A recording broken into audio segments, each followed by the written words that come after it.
Hello friends, நான் வந்து இங்கே கோயிலுக்கு வந்திருக்கேன். இந்த கோயில் பேர் என்னன்னா செல்வ விநாயகர் கோவில். இதில் வந்து சுந்தரேஸ்வரர், மீனாட்சி திருக்கல்யாணம். அதுக்கு முன்னால் அந்த கோயிலில் ஃபங்க்ஷன் வச்சாங்க. பசங்கள்லாம் வந்து பரதநாட்டியம் ஆடினாங்க. பசங்கள்லாம் பார்க்குறதே நல்லா சூப்பராக இருந்தது.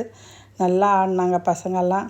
அதை பார்த்துட்டு நல்ல தரிசனம். அதுக்கப்புறம் சாமிக்கு தரிசனம் பாருங்கள், சூப்பராக இருக்கார் பாருங்கள் சாமி. அவ்வளோ அழகாக அலங்காரம் பண்ணியிருக்காங்க. பசங்கள்லாம் உட்காந்து பார்க்குறாங்க. அதுக்கப்புறம் ஆர்த்தி எடுத்தாங்க.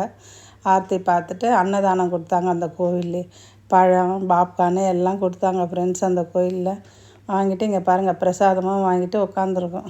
நான், எங்கள் வீட்டுக்காரர், எங்கள் பேத்தி எல்லாம் இது சாப்பிட்டோம். சாப்பிட்றது பிரசாதம் அவ்வளோ சூப்பராக இருந்தது. இந்த கோயிலில் பிரசாதம் நல்லா இருந்தது. நல்லா மனசுக்கு திருப்தியாக சாப்பிட்டுட்டு எங்கள் பேத்திக்கும் தயிர் சாதம் கொடுத்தாங்க. அங்கே பிரசாதத்தோடு தயிர் சாதம் என் பேத்தி கூட்டிட்டு இந்த கோயில் பாருங்கள் எவ்வளோ சூப்பராக இருக்குது பாருங்கள். அப்படியே எடுத்திருக்கேன் கோயில் பாருங்கள் எவ்வளோ சூப்பராக இருக்குன்னு. இன்றைக்கி திருக்கல்யாணம். அதை போய் நான் உங்களுக்கு பார்த்துட்டு நெக்ஸ்ட் வீடியோ அதை போடுறேன்.